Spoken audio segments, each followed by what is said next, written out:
Glória a Deus. Irmãos, a paz do Senhor, amém? Nós estamos juntos na casa do Senhor e eu creio que deu tempo suficiente, enquanto louvávamos o Senhor, que os links chegassem, a todos os irmãos. Nós temos todos os irmãos que se interessaram por esse curso em todo o nosso querido país, participando deste curso. Há um número muito grande de gente nesse momento assistindo, até porque hoje é segunda, estão chegando do trabalho, tem dificuldade de locomoção. Então, louvado seja o nome do Senhor. Eu quero agradecer a pastora Geide por nos ter franqueado o culto, nos ter dado esta oportunidade. Eu mesmo, no dia de hoje, é um dia que eu estaria hoje à noite na universidade ministrando aula, Mas conversei direitinho, pedi licença, a coordenadora do curso de Direito permitiu, e depois eu só tenho que repor, Normal, sem nenhum problema. E estamos essa noite aqui para iniciar o nosso curso de treinamento e aperfeiçoamento de evangelistas. É óbvio que ele se destina, em primeiro lugar, a quem já é evangelista. Agora, como o Senhor Jesus nos deu a função de pregar o evangelho a toda criatura, no fundo, todos nós somos evangelistas, Lá no fundo, todos nós temos a função e o dever de pregar o evangelho. Davi, vem aqui só um pouquinho, meu filho, me ajude, por gentileza. Muito bem, nós esta noite temos o seguinte tema: evangelismo começa em casa. Evangelismo começa em casa. Quais são as primeiras almas que eu tenho que me preocupar? Obrigado.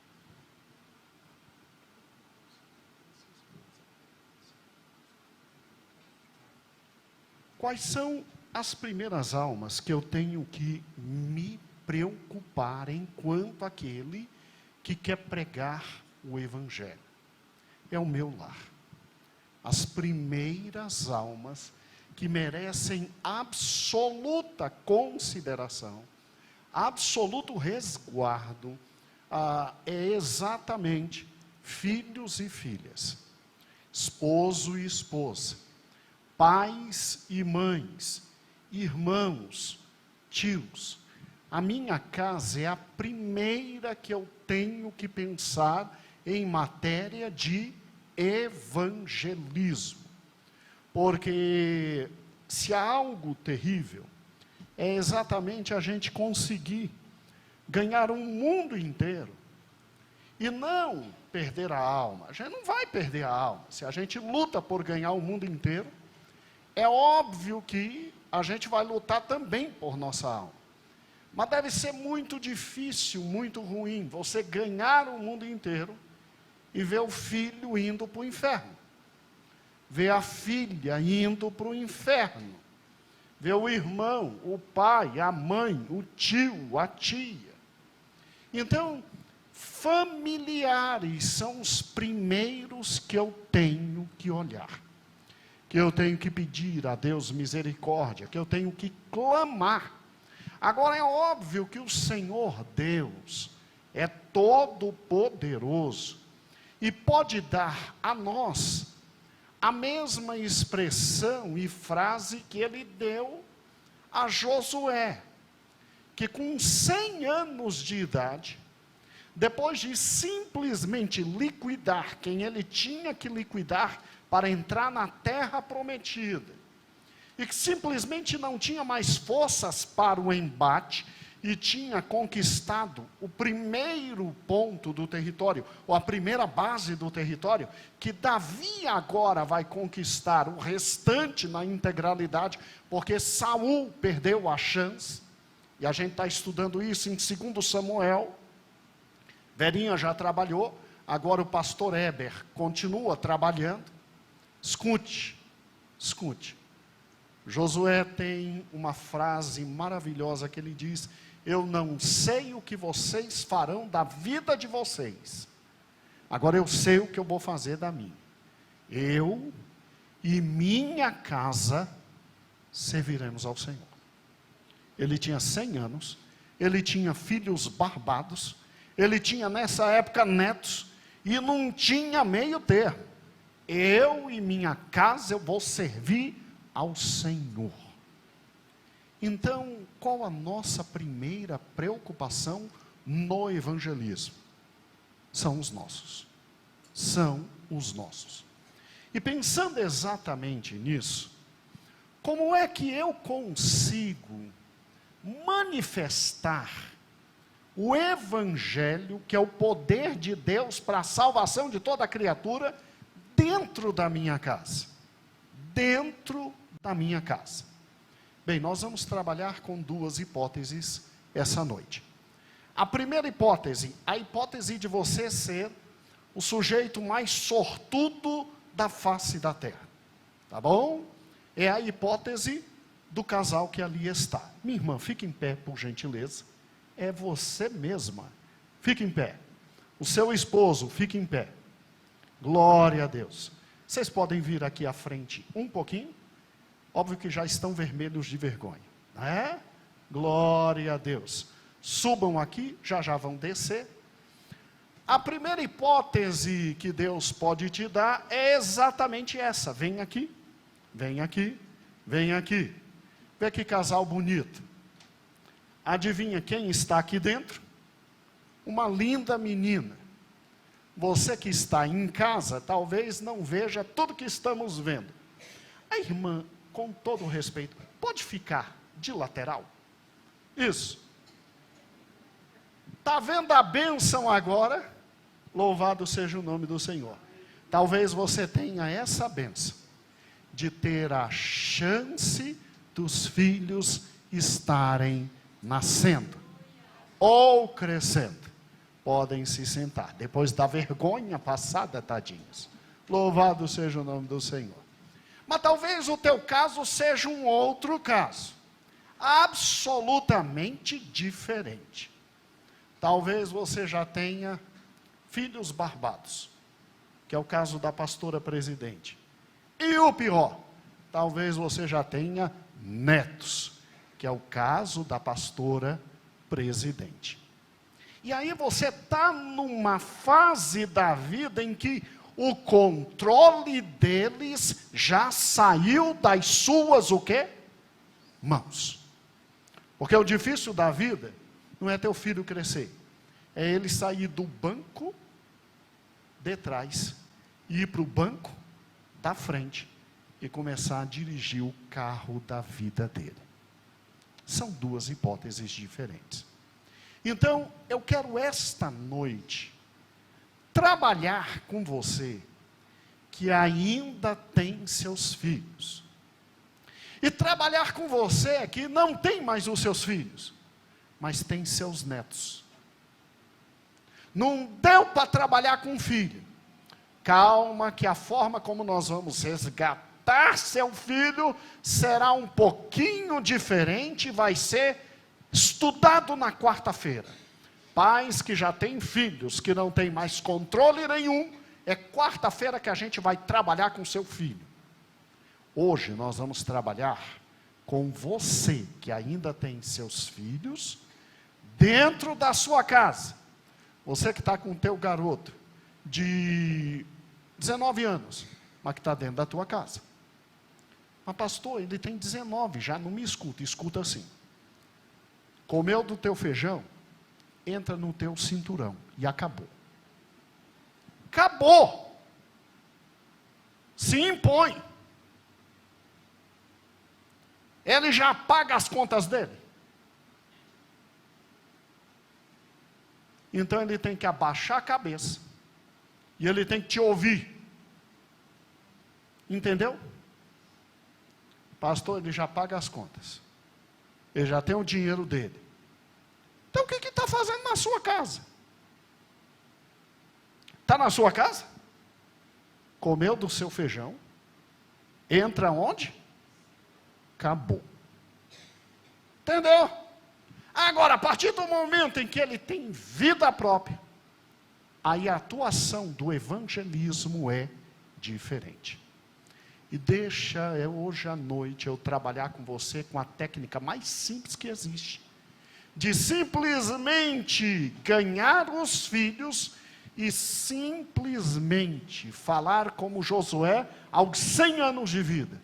Eu e minha casa servimos a quem? Ao Senhor. Qual é a técnica? É a técnica mais simples do mundo.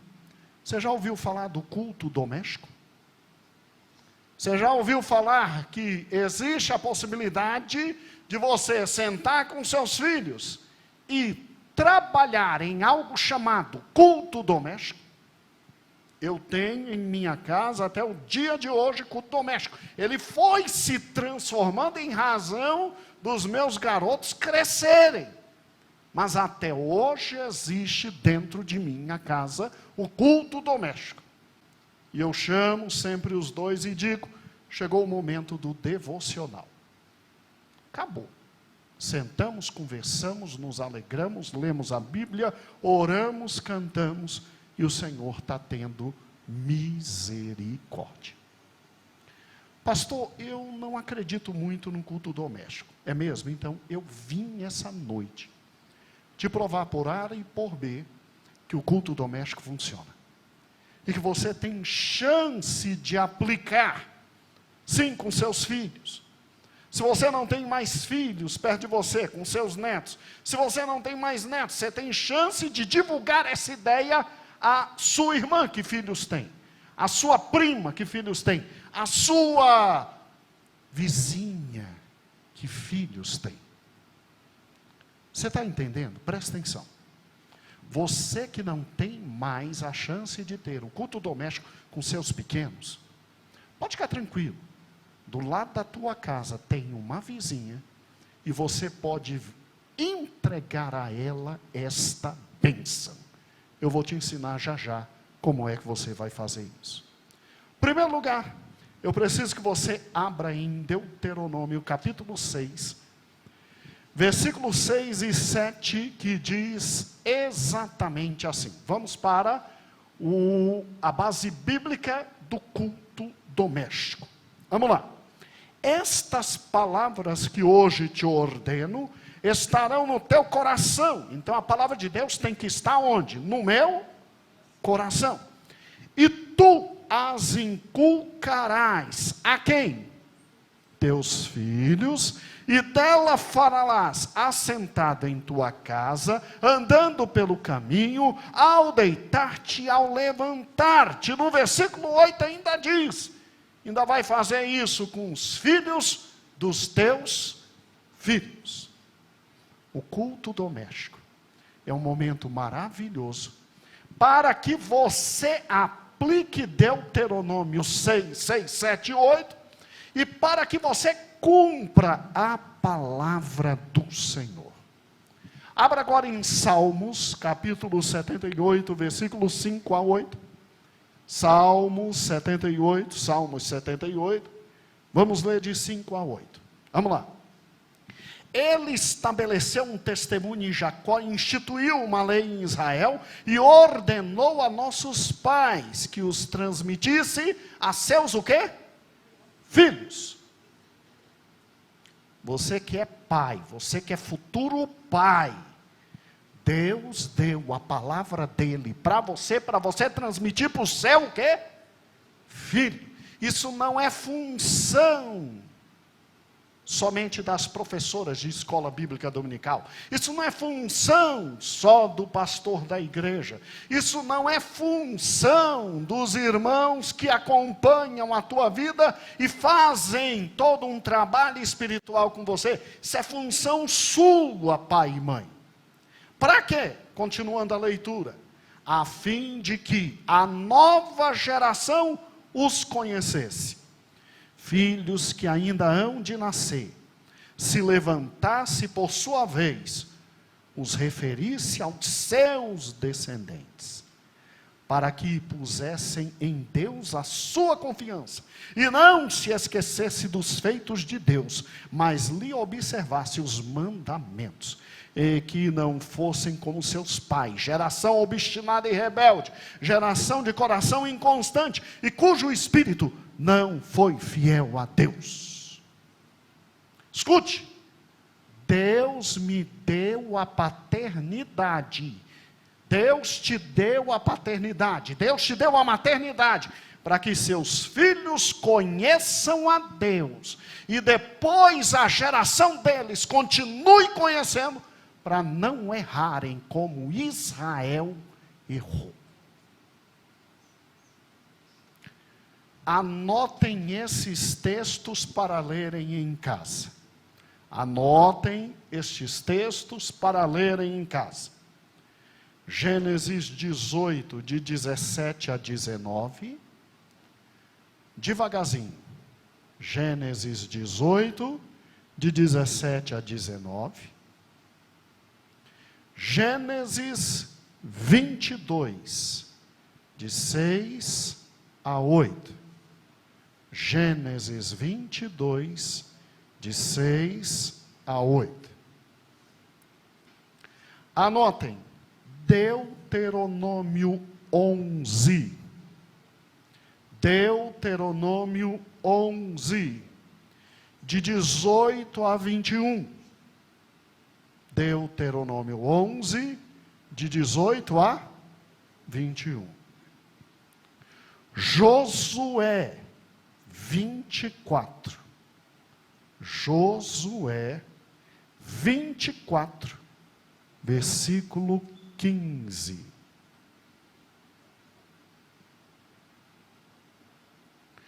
Provérbios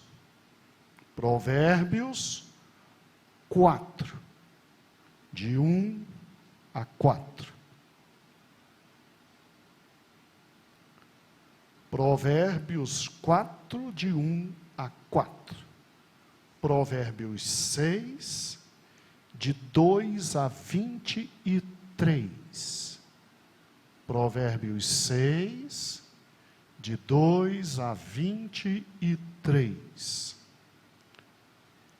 Provérbios 22, versículo 6. Pastor, mas isso tudo é no Velho Testamento. Não vem me enganar, porque eu cresci com o pastor Gedeon Pai. E o pastor Gedeon Pai diz que só vale qualquer doutrina que, começando no Velho, continue no Novo Testamento. Ok? Então abra em Atos 10, versículo 1 e 2.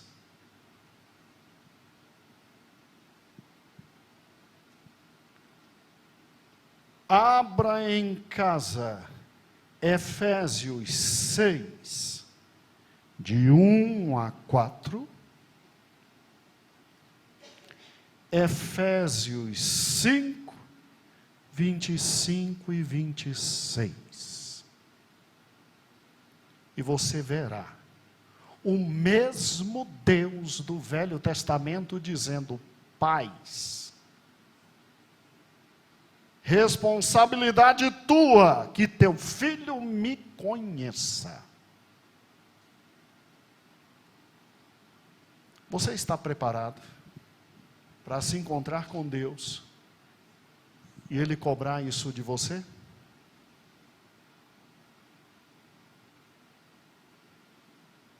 Que eu e você vamos falar para o Senhor quando Ele cobrar isso da gente?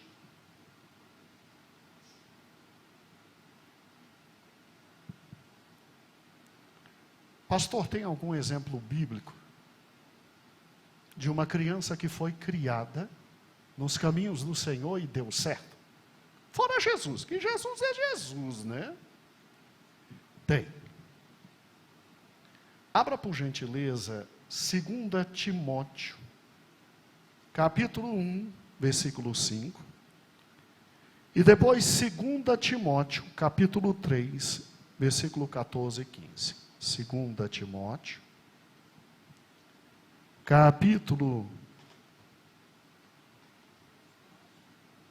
2 Timóteo, meus amores, capítulo de número 1, versículo 5 diz assim: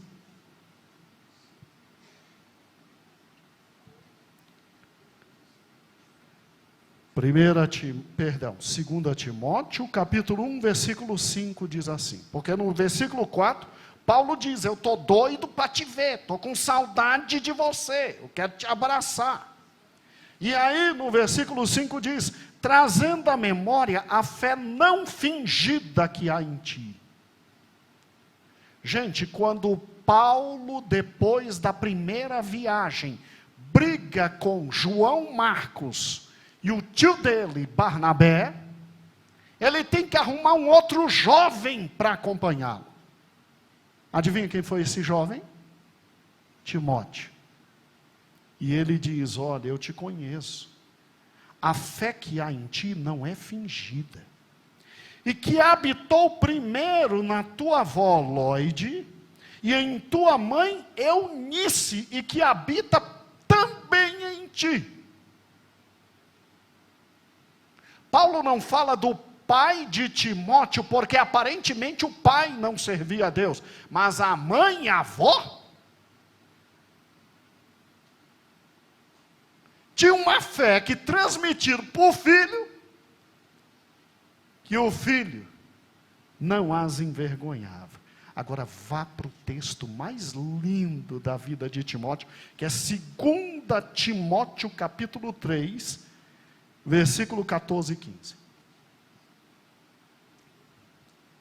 Vamos lá? 2 Timóteo 3, 14 e 15.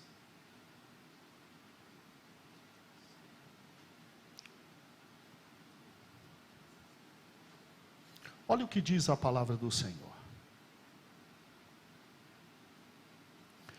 Tu, porém, permanece naquilo que aprendestes, e que fosses inteirado, sabendo de quem tens aprendido.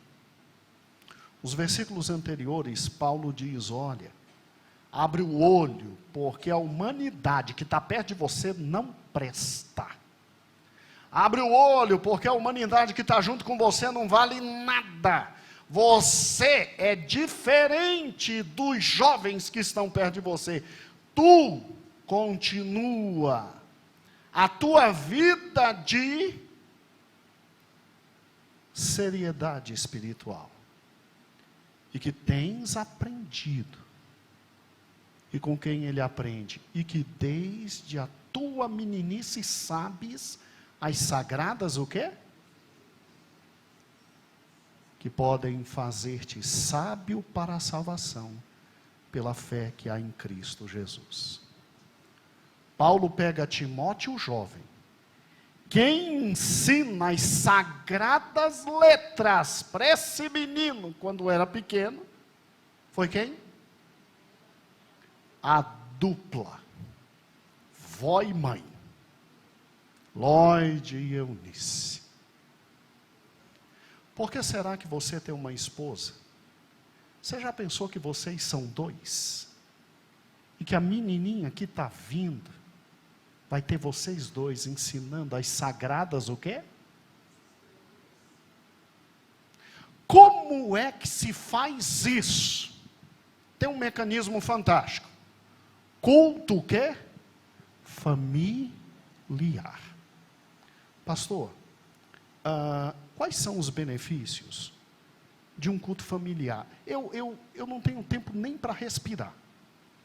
Se eu for colocar um culto familiar na minha casa, com os meus filhos, eu estou arrebentado. Como é que faz? Tem benefícios, além dos benefícios espirituais, além de fazer uma criança crescer e não se perder espiritualmente. Vamos lá. Acompanhe esse slide, por gentileza, que eu preparei para os irmãos. Acompanhe, por gentileza.